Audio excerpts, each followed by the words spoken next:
அன்பே சிவம் மனமே குரு என்றுணர்த்திய குருவே போற்றி. சத்தும் சித்தும் எதுவென்று உணர்த்திய குருவே போற்றி.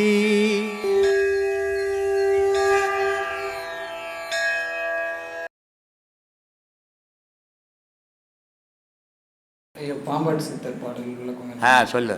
பிறப்பையும் இறப்பையும் மறுத்து விட்ட என் பெரும் மருந்தென்று சொல்வேன் பொற்புடன் கேளாய். திறப்புடன் மனப்போட்டும் சாந்தை தகவும் திறந்திடும் வாயறிவாய் வகை அறிந்தாடாய் பாம்பே. ஆமாம், மனுஷன் பிறக்கிறதும் சாப்பிட்றதும் இயற்கையாக போச்சு. அவன் ஒவ்வொரு வாட்டியும் பிறக்கிறான், ஒவ்வொரு வாட்டியும் சாப்பிட்றான். அப்போ அவர் என்ன சொல்கிறாருன்னா, இந்த பிறப்பும் இறப்பும் அறுக்கிறதுக்கு நான் சரியான மருந்து வழியை சொல்கிறேன், அதை கேட்டு அந்த மருந்து சாப்பிடு, சாப்பிட்டீங்கன்னா உனக்கு பிறப்பு இறப்பு இருக்காதுன்றான். அந்த மருந்து தான் நான் இங்கே கொடுத்துங்கிறேன். ஆனால் இவன் வாங்கி சாப்பிட மாட்டேறேன்னு என்ன பண்ணுறது? ஒன்று என்ன பண்ணுறது? வேலைக்கு போனேன் நான், எங்கள் அம்மா கிட்ட பணம் சம்பாதிச்சு கொடுக்கணும், சம்பளம் மாதம் 20,000 கொடுக்கணுன்றானே. அப்புறம் எங்கே அவன் பிறப்பு இறப்பாக இருக்கிறது? அவங்களுக்கு சொன்னது அது வசதியாக இருந்தது. ஏன்னா அவங்க வேலை வெட்டி செய்து சம்பாதிச்சு சாப்பிட போதில்லை எந்த ஆன்மீகவாதியம். அதனால் அவங்க சொன்னதெல்லாம் சரி.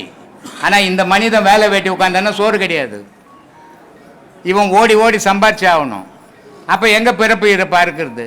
சாமி சோகடைப்பட்டுச்சுன்னு சொல்கிறாங்கல்ல சாமி. ஏமா சோக்கடை? சோதனையா? சோக்கடை கொல்லிமோட்டுக்கு போனேன், சோகடைப்பட்டுச்சு அப்படின்னு போட்டு மந்திரம் போட்டுனாராங்க சாமி. போய் போகிறான், என்ன போச்சு? சோதனை படுத்தோம் இல்லை மாத்திரை என்ன போட்டுக்கிட்டோம், நமக்கு என்ன போச்சு? நம்ம போல இல்லை கொல்லிமலைக்கு போகிறவங்க படட்டுமே, நமக்கு என்ன போச்சு சாமி? கம்பசூஸ்திரம் என்ன சாமி? கம்பசூஸ்திரம் அப்படின்னா என்ன? ரகசியம்னு அர்த்தம் சாமி. திருவாசகத்திற்கு ஒருவரார் ஒருவாசகத்திற்கும் ஒருவர் அப்படின்னு சொல்கிறாங்க சார். ஆமாம், திருவாசகம் இல்லாத தத்துவம் அது மட்டும் என்ன? திருவாசகம் அவன் படிக்கலைன்னா அவன் சரியான ஆன்மீகவாதியே கிடையாது. ஏன்னா திருவாசகத்தில் சொல்லாத விஷயமே இல்லை. திருவாசகம் மனிதன் எழுதுந்து இல்லை, இறைவன் எழுதுந்து. அதனால தான் வள்ளலார் சொன்னார், திருவொற்றுவா நீங்கள் எழுதுனீங்க, திருவாசகத்தை பற்றி நீங்கள் என்ன சொல்கிறீங்கன்னும் போது வள்ளலார் சொன்னார், திருவாசகம்ன்றது ஒரு தேன் அது அப்படின்னார். ஆனால் அதை படிக்கணும். திருவாசகத்தில் சொல்கிறார், இதை படித்து பொருள் அறியணும், அதில் என்னென்ன நான் சொன்னேன் அப்படின்றது உனக்கு தெரியணும். தெரியாத எழுத்தை படிச்சுன்னு வந்தால் எல்லாராலையும் படிக்க முடியும், அது பிரயோஜனப்படாது. பொருள் அறிஞ்சு படிச்சின்னா சிவபதத்தில் உனக்கு ஒரு இடம் உண்டுன்றார் மாணிக்க வாசகர். அதனால் எதை படித்தாலுமே அதனுடைய பொருளை புரிஞ்சுக்கணும். படிக்கிறதோ எழுதிக்கின்னு வர்றதோ அது ஒரு பெரிய சாதனையே கிடையாது. சின்ன சின்ன பசங்க கூட புக்கில் இருக்கிற எழுத்தை படின்னா படிச்சுடுவாங்க. ஆனால் அதுக்குள்ளே என்ன விஷயத்தை நமக்கு சொன்னாங்கன்னு தெரிஞ்சுக்கணும், அதான் முக்கியம். ஆண்டொரு 100 கற்பம் ஔடத மூடி உண்டு, நீண்டதோர் காய சித்தி நெடுநாளைக்கு இருந்த பேரும் மாண்டுதான் போவார் அல்லால் வையகத்திருப்பார் உண்டோ. தீண்டோனா நாகைநாத சீர்பதம் தேடு நெஞ்சே. என்ன சொல்கிறாரு? ஆண்டொரு 100 கற்பம் ஔடத மூலி உண்டு. எப்பா இந்த மூலிகைலாம் நீ சாப்பிட்டனா நோய் நொடி இல்லாமல் மனுஷனுக்கு 120 வருஷன்றான், அந்த 120 வருஷமும் நீ வாழ்ந்துருவ அப்படின்னு இன்றைக்கி சொல்லி அந்த மூலிகை இந்த மூலிகைன்னு விற்கிறான். அதுக்கு பேர் ஔடதம்பா, மருதுன்னு சொல்கிறாங்க.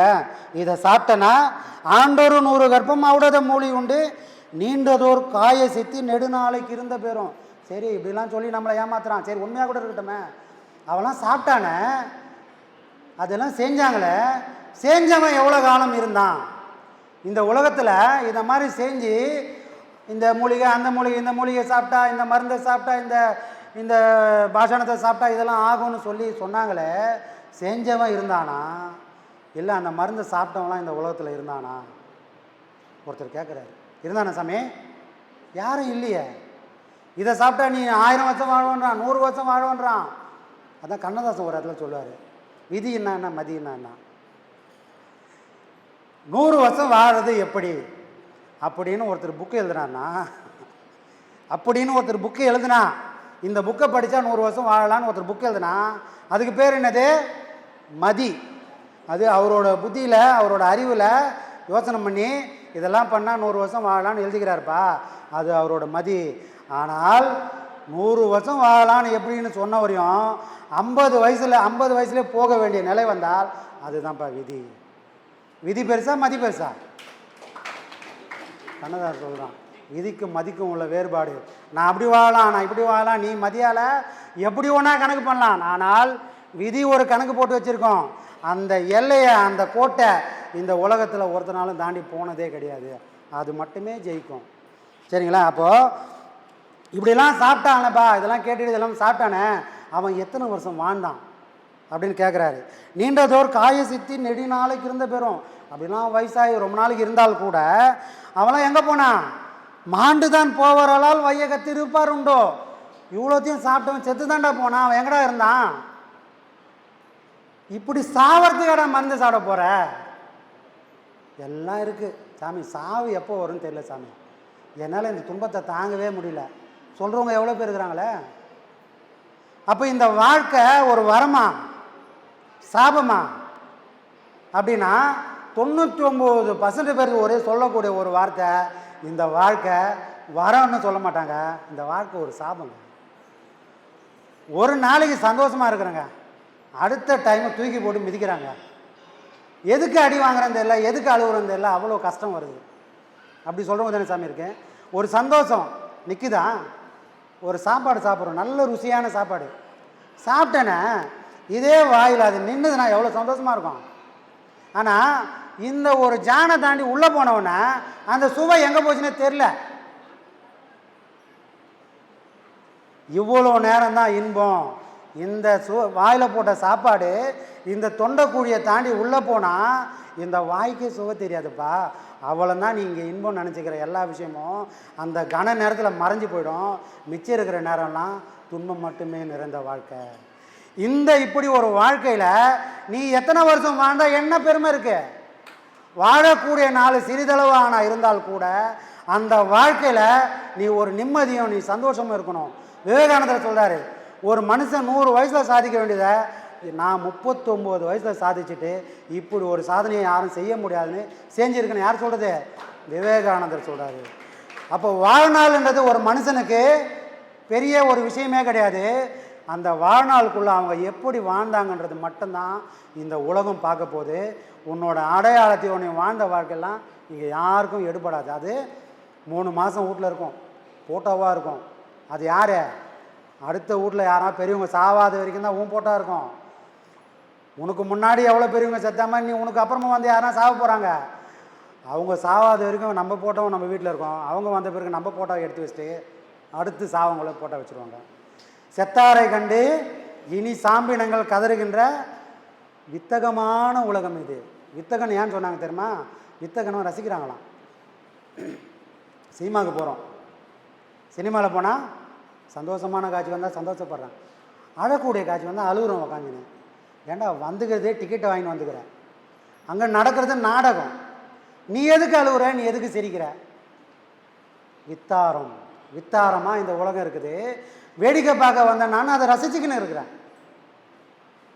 செத்தாரை கண்டு இனி சாம்பின மேல் அறிவு வராமல் அழுகுறான்டா.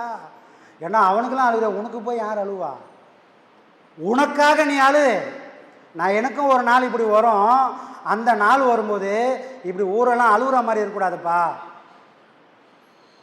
யார் அழுவா? உன்னோட சாப்பாடை யாராவது சாப்பிட்டுருந்தாங்கன்னா உனக்காக கண்ணீர் துளி விடுவாங்க. யார் அழுவா? உன்னை நம்பி பொண்டாட்டி இருந்தால் அந்த பொண்டாட்டி இனிமேல் என்னை யாரை காப்பாற்றணும்? பொண்டாட்டி அழுவோம். புள்ள அழுவான், இனிமேல் யார் எனக்கு சம்பாதிச்சு போடுவான்னு அழுவான். உன்னால் சம்மந்தப்பட்ட உனக்கு சம்மந்தப்பட்ட கூட்டம் மட்டும்தான்டா அழுவும். இதெல்லாம் எது வரைக்கும் வரும்? சுடலை காட்டு நெருங்குற வரைக்கும் தான் அந்த கூட்டம் கூட வரும். பொண்டாட்டி கூட அவ்வளோ தூரம் வரமாட்டாங்கப்பா. நீ பொம்பளை வீதியோடு நின்றுட்டு அங்கே மடக்குவான். சொந்தக்காரன் கூடவே வருவான். சரி கடைசி வரைக்கும் சுடுகாடு வரை வரணும் பார்த்தா வரமாட்டான். அடுத்த வேலை வந்துச்சுன்னு அவன் பாதியிலே வந்துட்டு வண்டி எடுத்துன்னு வெளியே போயிடுவான். அதுக்கப்புறம் யாருப்பா சுடுகாடு வைக்கணும்னா பத்த புள்ள வருவான். அதையும் தாண்டி யார் வருவா? நீ செஞ்ச பாவமும் நான் செஞ்ச புண்ணியம் மட்டும்தான் வரும். ஏய் 2 மட்டும்தான் வருமா? 2 மட்டும்தான் வரும் சராசரி மனுஷனுக்கு. நம்மளை மாதிரி அப்பியாசிக்கு என்னப்பா வரும்? இது 2ம் வரும், அது கூட நீ செஞ்ச தவமும் வரும்பா. எவ்வளோ பெரிய விஷயம். இந்த யாருக்குமே கிடைக்காத ஒரு பாக்கியம், யாராலையும் கொண்டு போக முடியாத ஒரு விஷயத்தை நம்ம குருநாதர் நமக்கு கூடவே அனுப்பி வைக்கிறாரு. அப்போ நாம் செஞ்ச தவம் வந்தால் நாம் செய்யக்கூடிய தவம் நம்ம கூடவே வருதுண்ணா, நம்ம குருநாதர் நம்ம கூடவே வராருன்னு தான் அது விஷயமே. தவம் வேறு இல்லை, தவத்துக்கான அந்த குருவும் வேறு இல்லை, தவமும் குருவும் ஒன்று தான். அப்போ செய்யக்கூடியவங்க நாம் செய்யக்கூடிய பாடம் கண்ணு திறந்து கண்ணு மூடுற மாதிரி மறைய போகிற விஷயம் இல்லை. இன்றைக்கி நாம் தொடங்கின விஷயம் எத்தனை ஜென்மம் ஆனாலும் அதோட விஷயங்களை கம்ப்ளீட் பண்ணாமல் அது ஓயவே ஓயாதுன்ற உண்மை தெரிஞ்சிருக்கணும். அப்போது நடக்கக்கூடிய வழியில் நாம் 1000 இடர்பாடுகளை தாண்டி தான் போயாகணும். செய்ய முடியாத ஒரு விஷயங்கள் நடந்தே தீரும். ஆனால் அதையும் தாண்டி நான் செஞ்சிட்டேன், என்னால் செய்ய முடியும், நான் உக்காந்தேன்னா அன்னியிலேருந்து உங்கள் மனசில் வைராகியம் குடி கொண்டுடும். ரொம்ப கவனமாக இருக்க வேண்டிய உலகம் இது. திருவள்ளூரின் பக்கத்திலே போலிவாக்கம் உண்டு. அந்த போலிவாக்க சன்னதியில் ஞான முகம் 2. திருவள்ளூரின் பக்கத்திலே